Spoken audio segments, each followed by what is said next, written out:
Now, one of the things we wanted to talk to you about is the bottlenecks in the industry, especially when it comes to marketing. As many people know, you can't advertise on Facebook, you can't advertise on YouTube for a lot of these things. So what kind of bottlenecks are you seeing in your work with Dixie? Well, there's a number, and actually, I would say that it's less even about having access to mainstream platforms. I mean, Facebook would be nice. You can't really compare your growth on Facebook to other companies because we only have organic growth. We do not have paid avenues, but and those are important. But I think really the biggest challenge for us is really understanding the consumer and the market and understanding how to target those individuals and find them. So that's where companies like Mass Roots, for example, have become really a great tool for us to connect with our core consumer because we know that that's where they are, that's where they're going to be engaged. It's a digital platform. So I was skeptical, I think, a year or two ago about the viability of a really niche and cannabis-only type platform, but I think it's been very, very helpful to us from a marketing perspective.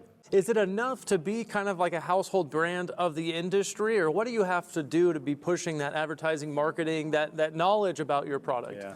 No, it's never enough, honestly. And we have a great name and a great reputation within the industry, but as we go into new states, we have to educate the consumer as well, because the average consumer, they're not as tied into the industry. They may go into a dispensary and they may see brands that they've never heard of or a new product they want to try, but ultimately they're not going in because they have a deep and long history with Dixie. Now it's good for the dispensary owners that we talk with or partners that we might want to do business with because they've heard of Dixie, but that consumer who's really driving the purchase of our products, we have to reach them regularly and in every state that we go into. So that still is a challenge for us, and we're working really hard to do that.